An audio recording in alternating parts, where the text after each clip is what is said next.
Breakups are really tough. They can leave you feeling like you're in a fog, unable to see a way forward. The pain can be overwhelming, and it often feels like there's no escape from the heartache. You feel lost, confused, and your heart just hurts. It's like you're carrying a heavy weight that you can't put down, no matter how hard you try. The world around you seems to move on, but you're stuck in a loop of sadness and longing. It's like a part of your world is suddenly missing. The places you used to go together, the things you used to do, all of it feels empty and hollow now. It's as if a piece of your identity has been ripped away, leaving a gaping hole that you don't know how to fill. And everyone's giving you advice. Your friends say, go out and have fun. They mean well, but sometimes their words just don't resonate. They don't understand that it's not that simple. The idea of socializing feels exhausting, and the thought of pretending to be okay is unbearable. But all you want to do is hide under the covers. The comfort of your bed feels like the only safe place, a sanctuary where you can escape from the world and your own thoughts. It's a place where you can let your guard down and just be without having to put on a brave face. Then you hear about this thing called no contact. It's a strategy that promises to help you heal by cutting off all communication with your ex. It sounds drastic, but maybe that's what you need. A clean break to start the process of moving on. It's simple. You cut off all communication with your ex. No calls, no texts, no social media interactions. It's about creating a boundary that allows you to focus on yourself and your own healing without the constant reminder of what you've lost. No calls, no texts, no checking their Instagram. It means resisting the urge to see what they're up to avoid the pain of seeing them move on without you. It's about giving yourself the space to grieve and to start rebuilding your life, one step at a time. You give yourself space to heal and move on. This time is for you to rediscover who you are outside of the relationship, to reconnect with your own needs and desires. It's a period of self-reflection and growth where you can focus on your own well-being. But some people think it's amazing, and others think it's a silly game. There are those who swear by it, saying it helped them regain their strength and clarity. Others argue that it's just a way to manipulate emotions and prolong the inevitable pain. So what's the real deal? Is no contact a genuine path to healing, or is it just another tactic in the complex world of relationships? The truth is it can be both, depending on how you approach it and what you hope to achieve. Is no contact magic, or is it just another dating myth? It's not a one-size-fits-all solution, and it requires a lot of introspection and honesty with yourself.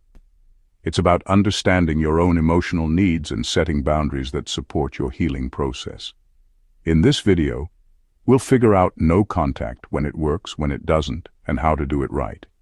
We'll explore the psychological and emotional aspects of this strategy and provide practical tips on how to implement it effectively. Because it's not the same for everyone. Each person's journey through heartbreak is unique, and what works for one person might not work for another. It's important to find the approach that resonates with you and supports your own path to recovery. It's about figuring out what you need to feel better after a breakup.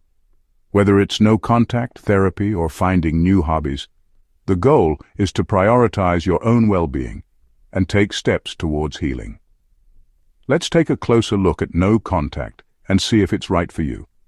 Together, we'll navigate this challenging time and find the best way for you to move forward and reclaim your happiness. So, why is everyone talking about no contact? It's a topic that's been buzzing around social circles, social media, and even in professional therapy sessions. People are curious and often skeptical about its effectiveness. Is it just a fad, or is there something to it? Many wonder if it's just another trend that will fade away, or if it has real, lasting benefits. It turns out there's some science behind it. Researchers have delved into the psychological and neurological impacts of breakups and found compelling evidence supporting the no-contact rule. Breakups mess with your brain. When you go through a breakup, your brain experiences a kind of withdrawal. The emotional pain can be intense, almost like physical pain. You're used to happy chemicals from being with your ex, and suddenly, they're gone. Those moments of joy and connection release chemicals like dopamine and oxytocin, which make you feel good. It's like stopping coffee all at once. You'll feel pretty bad. Just as your body craves caffeine, your brain craves those happy chemicals, leading to feelings of sadness and withdrawal. No contact helps you get past this. By cutting off communication, you give your brain the space it needs to recalibrate and start producing those feel-good chemicals on its own again. By not talking to your ex, you help your brain get back to normal. This period of no contact allows you to focus on yourself, your hobbies, and your personal growth. It's hard, but you'll start feeling better over time. The initial days might be tough, but gradually, you'll notice a shift in your emotional state. You'll start to smile more and feel a sense of relief.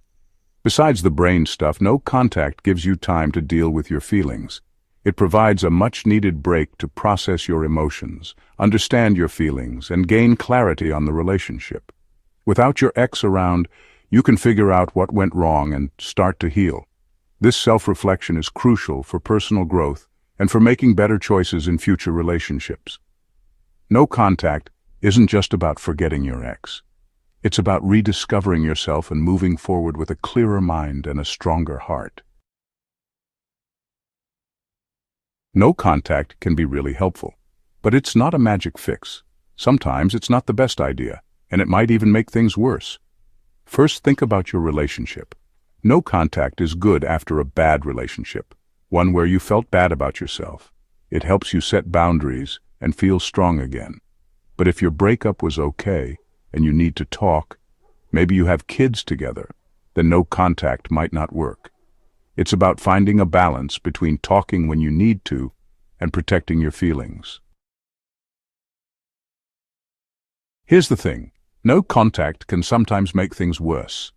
While the idea of cutting off all communication might seem like a good way to move on, it can actually backfire in unexpected ways. Ever notice how you want something more when you can't have it? This psychological phenomenon, often referred to as reactance, can make the person you're trying to distance yourself from even more appealing. That can happen with your ex. When you suddenly disappear from their life, it can create a sense of mystery and longing. They might start reminiscing about the good times you shared, conveniently forgetting the reasons for the breakup. If you disappear, they might get more interested in you. This renewed interest can be confusing for both parties. You might start receiving mixed signals, making it harder to move on. They'll wonder what you're doing and why you're not talking to them. This curiosity can lead to them reaching out, which might give you false hope. You might think they're interested in rekindling the relationship, but that might not be the case. This can be confusing and make you feel worse. The emotional roller coaster of hope and disappointment can take a toll on your mental health. It's important to recognize that their reaching out might be more about their own feelings of loneliness than a genuine desire to get back together. Also, your ex might miss you, but that doesn't mean they want to get back together. Missing someone is a natural part of the breakup process, but it doesn't necessarily indicate a desire to reconcile. They might just be lonely. Loneliness can drive people to seek out familiar connections, even if those connections are not in their best interest. Don't break no contact just because they miss you. It's crucial to stay strong and remember why you initiated no contact in the first place. It might just hurt you more. Reopening old wounds can delay your healing process and make it harder to move forward. Focus on your own well-being and give yourself the time and space you need to truly heal. What if you already messed up and talked to your ex? You said you wouldn't, but then you saw their message and you just couldn't resist. Don't worry, it happens. The good news is you can always start no contact again. It's like pressing the reset button. You tried talking, it didn't work, and now you're focusing on yourself again. No contact isn't about making your ex jealous. It's about giving yourself time to heal and move on. If you slipped up, forgive yourself and start again. No contact isn't just about getting over your ex. It's about rediscovering you. Breakups can make you question who you are. No contact gives you time to figure that out and become even better. Remember those hobbies you used to love? Do them again. Try new things, learn something new, or just do things that make you happy. This is your time to figure out who you are without your ex and build a life you love. Finding love again might seem impossible right now, especially if you're feeling really down. But trust me, your heart will heal, and you'll find love again. No contact helps you get ready for a good relationship in the future. By understanding yourself, healing, and setting boundaries, you'll be ready for a partner who's really good for you. You'll be more confident and find someone who truly appreciates you. After a breakup, you might feel like your emotions are in charge, but you actually have the power to decide how you heal. No contact is just one way to do it. It's not magic, and it's not for everyone. You get to decide if it's right for you, when to do it, and for how long. Listen to yourself and don't be afraid to change your plan as you go. Your healing journey is your own, and you get to choose how it goes. Breaking up with someone you loved is always hard. It hurts, and you might feel lost. But remember, you're strong and you'll get through this. No contact can really help you grow and heal. It helps you deal with your feelings, rediscover yourself, and come out of this even stronger. So, if you're having a tough time moving on, try no contact. It might be just what you need to feel happy again and build a future full of love and joy.